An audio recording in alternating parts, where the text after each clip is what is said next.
ये कहानी दो बच्चों की है जो कि पैसिफिक ओशियन के एक आइलैंड पर फंस जाते हैं और इसी आइलैंड पर रहते हुए इन्हें कई साल गुजर जाते हैं। और ये जब दोनों जवान होते हैं तो इनके शरीर में फिजिकल चेंजेस आने लगते हैं, जिससे ये दोनों ही एक दूसरे की तरफ अट्रैक्टिव होने लगते हैं।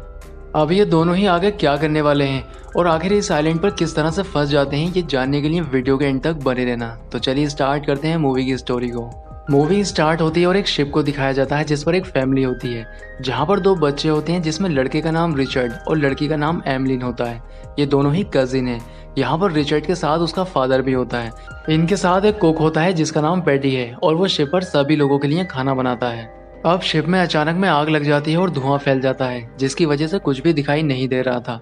अब कुक उन बच्चों को एक छोटी नाव में बैठाकर यहाँ से बचाकर ले जाने लगता है। इनको उस बोट पर पूरी रात गुजर जाती है। अब अगली सुबह होती है। अब एवलिन देखती है कि वो एक आइलैंड के पास पहुंच चुके हैं, इसलिए वो पैडी को जगाती है। पैडी जब उस आइलैंड को देखता है तो वो काफी खुश होता है और अपनी नाव को उस आइलैंड के पास ले जाने लगता है। उस आइलैंड पर जब ये पहुंचते हैं तो इन्हें पता चलता है कि इस आइलैंड पर हर वो चीज मौजूद है जो जीवन जीने के लिए चाहिए होती है, जैसे पीने के लिए पानी और खाने के लिए भरपूर मात्रा में खाना। ये लोग इस आइलैंड पर आकर काफी खुश होते हैं क्योंकि इस आइलैंड पर हर चीज आसानी से मिल जा रही थी। यहाँ पर पैडी को शराब की कई सारी बोतलें मिलती हैं, जिससे वो काफी खुश होता है। रिचर्ड जब आगे जाता है तो उसे एक इंसानी खोपड़ी मिलती है, जिसे वो पैडी को आकर देता है। अब पैडी समझ जाता है कि यहाँ पर उनके सिवा कोई और भी आया है, इसलिए वो बच्चों को लेकर कहीं और चला जाता है। अब रात होती है और पैडी बैठकर शराब पी रहा होता है। तभी उसे आइलैंड के दूसरी ओर से कुछ आवाज आती है। पैडी जब जाकर देखता है तब वहाँ एक पत्थर पर एक मांस का टुकड़ा होता है और काफी सारा खून लगा था, यानी कि किसी ने वहाँ पर बलि दी है। ये देखकर पैडी काफी ज्यादा डर जाता है और वापस बच्चों के पास आता है और बच्चों को समझाने लगता है कि वो कभी भी आइलैंड के दूसरी तरफ ना जाएं। लेकिन पैडी इस बात को सोचकर काफी परेशान होता है कि आखिर आइलैंड के दूसरी तरफ ऐसा क्या हुआ होगा। अब ये तीनों ही काफी ज्यादा मस्ती करने लगते हैं, लेकिन पैडी ने काफी ज्यादा शराब पी ली थी, इसलिए वो जल्दी ही सो जाता है।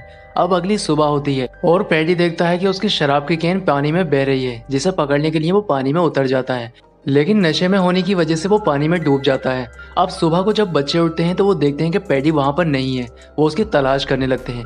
तब उन्हें पता चलता है कि पैडी आइलैंड के दूसरी तरफ है।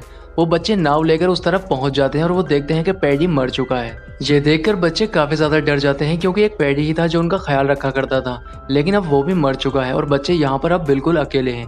अब रात होती है और ये बैठकर बातें कर रहे होते हैं। तब एमलिन रिचर्ड से कहती है कि उसे इस आइलैंड पर नहीं रहना, उसे कहीं और लेकर चलो। अब रिचर्ड एमलिन को लेकर एक दूसरे आइलैंड पर जाने लगता है। वहां जाने के बाद ये लोग अपने रहने के लिए घर बनाते हैं और एक आइलैंड पर किस तरह से सरवाइव किया जाता है ये इनको अच्छे से आता था, क्योंकि पैडी ने इनको सब सिखा दिया था। इन लोगों को यहाँ रहते हुए कई साल गुजर जाते हैं और ये दोनों ही जवान हो चुके थे, इसलिए इनके शरीर में फिजिकल चेंजेस आते हैं और ये दोनों ही एक दूसरे को नोटिस करने लगते हैं और इन दोनों के ही अंदर एक दूसरे के लिए फीलिंग आने लगी थी। लेकिन ये उस फीलिंग से दोनों ही अनजान थे, क्योंकि इस बारे में इन्हें कुछ भी पता नहीं था, क्योंकि ना ही तो इनकी कोई एजुकेशन हुई है जिससे इनको इस बारे में पता चल सके और ना ही इनको कोई बताने वाला था।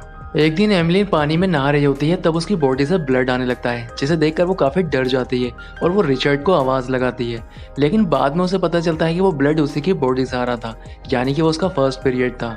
अब रिचर्ड यहाँ जाता है और एमलिन से उसके चिल्लाने की वजह पूछता है। तब एमलिन उससे कहती है कि कुछ नहीं हुआ है और वो उससे यहाँ से जाने के लिए कहती है। लेकिन पानी में काफी ज्यादा ब्लड देखकर वो एमलिन से पता करने लगता है कि आखिर क्या हुआ है। उसे लगता है कि शायद एमलिन को कोई चोट लगी है और वो एमलिन की चोट को देखने के लिए कहता है। लेकिन एमलिन उसे इस बारे में कुछ भी बताना नहीं चाहती थी, इसलिए रिचर्ड को गुस्सा आ जाता है। उसे लगता है कि एमलिन उसे काफी कुछ छुपाने लगी है, इसलिए वो यहाँ से चला जाता है। अब जैसे जैसे टाइम बीतता है ये दोनों ही एक दूसरे की तरफ अट्रैक्टिव हो रहे थे। एक दिन एमलिन को एक ड्रम बजने की आवाज आती है। जब वो जाकर देखती है तो वो आवाज दूसरे आइलैंड की तरफ से आ रही थी, इसलिए एमलिन वहां जाकर देखने लगती है। तब उसे पता चलता है कि यहाँ पर एक बहुत बड़ी मूर्ति है और उस मूर्ति से खून निकल रहा था। ये सब देखकर एमलिन काफी ज्यादा डर जाती है और दौड़कर रिचर्ड के पास आती है और वो रिचर्ड को सारी बात बताने लगती है।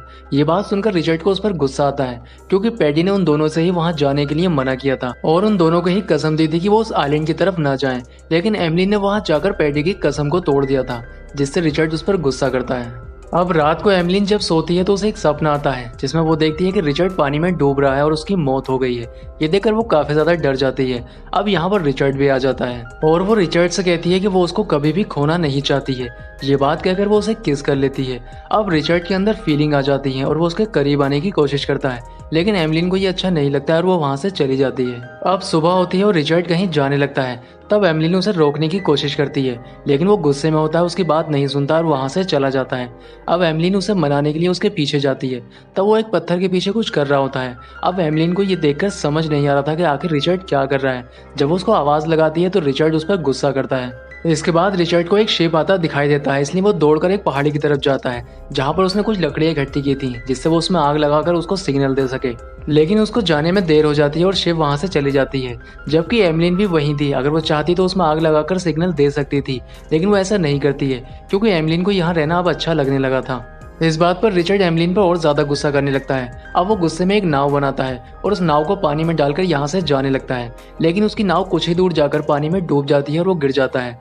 इस पर एमलिन उस पर हंसने लगती है। अब रिचर्ड वापस आ जाता है, जिस पर एमलिन उसकी मजाक बनाने लगती है। वो उससे कहती है कि वो जानती है कि वो उस दिन पत्थर के पीछे क्या कर रहा है। इस पर रिचर्ड उस पर गुस्सा करता है और उससे कहता है कि क्या तुम मुझे छुपकर देखती हो। तब एमलिन उससे कहती है कि जब मैं बिना कपड़ों के होती हूँ तब तुम भी मुझे छुपकर देखा करते हो, ये बात मैं अच्छे से जानती हूँ। अब रिचर्ड को और ज्यादा गुस्सा आता है और वो झोपड़ी के अंदर जाता है, जहाँ पर वो एमलिन का सारा सामान निकालकर बाहर फेंक देता है। वो उससे कहता है कि ये झोपड़ी मैंने बनाई है और तुम अब मेरे साथ नहीं रह सकती, इसलिए एमलिन को अब बाहर ही रहना पड़ता है। जब बरसात आती है तो एमलिन एक छोटी सी गुफा में छुप जाती है। इसके बाद हम देखते हैं कि एमलिन एक मूर्ति के पास फूल लेकर जाती है। दरअसल वो उस मूर्ति को अपना गॉड मानने लगी थी। एमलिन जब फूल रखकर वापस आ रही होती है तब उसका पैर एक जहरीली मछली पर पड़ जाता है, जिससे वो जख्मी हो जाती है। अब रिचर्ड ने एमलिन को बहुत दिनों से देखा नहीं था, इसलिए रिचर्ड को एमलिन की फिक्र होने लगती है और वो उसको देखने के लिए दूसरे आइलैंड पर जाता है। जब वहाँ वो जाकर देखता है तो एमलिन काफी बीमार थी, इसलिए वो एमलिन से पूछता है कि आखिर तुम्हें क्या हुआ है। तब वो उसको बताती है कि उसका पैर एक जहरीली मछली पे पड़ गया था, जिसकी वजह से वो बीमार हो गई है। अब वो रिचर्ड से कहती है कि मुझको मेरे गॉड के पास लेकर चलो। अब रिचर्ड उसको उठाकर उस मूर्ति के पास ले जाता है और उससे प्रेयर करने लगता है। वो उससे कहता है कि एमलिन जल्द ही ठीक हो जाए। अब कुछ देर के बाद एमलिन पूरी तरह से ठीक हो जाती है, इसलिए रिचर्ड उसको अपने साथ ले आता है और ये लोग फिर से साथ रहने लगते हैं। एक दिन रिचर्ड और एमलिन बैठकर बातें कर रहे होते हैं, तब ये लोग एक दूसरे के करीब आते हैं और इनके बीच में फिजिकल रिलेशन हो जाता है। अब इन दोनों ने ही उस फीलिंग को पहली बार समझा था जो इनके अंदर काफी दिनों से आ रही थी, और ये इस फीलिंग को दिन में कई बार एंजॉय करने लगे थे क्योंकि इसमें इनको काफी मजा आने लगा था। अब इसी तरह से इनको इस आइलैंड पर काफी समय गुजर जाता है। एक दिन रिचर्ड देखता है कि एमलिन इसको बिल्कुल भी टाइम नहीं दे रही है। तब रिचर्ड एमलिन से कहता है कि क्या वो उससे अब प्यार नहीं करती है। तब एमलिन उससे कहती है कि ऐसी बात नहीं है, दरअसल मेरी तबीयत खराब है और मुझे ऐसा लगता है कि शायद मेरे पेट में कुछ है। अब वो रिचर्ड का हाथ अपने पेट पर रखती है, तब उसके पेट में कुछ हलचल होने लगती है। अब ये देखकर रिचर्ड उससे कहता है कि तुम्हारा पेट ये खुद से ही क्यों हिल रहा है। दरअसल एमलिन प्रेग्नेंट हो चुकी थी और इस बात से ये दोनों ही अनजान थे। एक दिन रिचर्ड आइलैंड के दूसरी ओर जाता है और वहाँ पर वो देखता है कि कुछ आदिवासी लोग एक आदमी की बलि चढ़ा रहे थे। ये देखकर वो काफी ज्यादा डर जाता है और दौड़कर एमलिन के पास आता है, लेकिन एमलिन के पेट में दर्द होने की वजह से वो काफी चिल्ला रही थी। अब रिचर्ड आके उसकी मदद करने लगता है। दरअसल एमलिन का डिलीवरी का वक्त आ गया था और यहाँ पर वो एक बच्चे को जन्म देती है। उस बच्चे को देखकर ये काफी खुश होते हैं और अपनी झोपड़ी में ले आते हैं। कुछ देर के बाद वो बच्चा रोने लगता है। इनको लगता है कि शायद ये बच्चा भूखा है, इसलिए उसको ये खाना और पानी पिलाने लगते हैं, लेकिन इनको ये पता ही नहीं था कि इस बच्चे को इन सब चीजों की नहीं बल्कि माँ के दूध की जरूरत होती है। अब बच्चे को रोता देख एमलिन उसको सीने से लगा लेती है, जिस पर वो अपना खाना खुद से ही लेना शुरू कर देता है। ये बच्चा एक लड़का था और इसका नाम ये पैडी रखते हैं क्योंकि ये अपने कुक पैडी को काफी मिस किया करते थे। अब इस बच्चे के साथ ही इस आइलैंड पर काफी खुश रहने लगे थे और इस बच्चे को काफी ज्यादा प्यार किया करते थे। अब इसी तरह से इनको इस आइलैंड पर कुछ साल गुजर जाते हैं और वो बच्चा भी कुछ बड़ा हो जाता है। अब रिचर्ड उस आइलैंड पर जाता है जहाँ पर वो पहली बार पैडी के साथ आया था। यहाँ पर वो अपने बचपन की चीजों को देखकर अपने बचपन को मिस करने लगता है। यहाँ पर इनका बेटा एक पेड़ के पास खड़ा होता है और उस पर लगी जहरीली बेरी को तोड़कर अपनी नाव में रख लेता है। अब एमलिन जब वापस आने के लिए अपनी नाव में चढ़ती है तो उसके हाथ में से पतवार गिर जाता है, जिससे उसकी नाव आगे जाने लगती है। वो रिचर्ड को आवाज लगाती है और रिचर्ड दौड़ कर आता है और नाव का पीछा करने लगता है, लेकिन रिचर्ड के पीछे एक शार्क पड़ जाती है। अब रिचर्ड को शार्क से बचाने के लिए एमलिन दूसरा पतवार शार्क के ऊपर फेंक के मार देती है, जिससे शार्क यहाँ से चली जाती है और रिचर्ड नाव के ऊपर चढ़ जाता है। लेकिन नाव को कंट्रोल करने के लिए इनके पास अब कुछ भी नहीं बचा था, इसलिए नाव समुद्र की गहराइयों की तरफ जाने लगती है। अब इनकी नाव को समुद्र में चलते हुए काफी समय हो जाता है और इनको भूख भी लगने लगती है, जिसकी वजह से इनका बच्चा उस जहरीली बेरी को खा लेता है, जिसको एमलिन देख लेती है और उसे लगता है कि उसका बच्चा अब कुछ ही समय में मर जाएगा। इसलिए अब रिचर्ड फैसला करता है कि वो दोनों भी ये बेरी खाकर अपनी जान दे देंगे, जिससे वो दोनों ही बेरी को खा लेते हैं और बेहोश हो जाते हैं। दरअसल ये बेरी इतनी जहरीली नहीं थी जिससे किसी की जान चली जाए, इसलिए तीनों ही बेहोश हो जाते हैं। अब इनकी बोट को समुद्र में बहता देख रिचर्ड का फादर उसे देख लेता है और उसके पास आ जाता है। वो अपने आदमियों से इन्हें तीनों को ही चेक करने के लिए कहता है। जब वो उसे चेक करते हैं तब उन्हें पता चलता है कि ये तीनों ही बेहोश हैं और अभी जिंदा हैं, इसलिए उनको बचा लिया जाता है।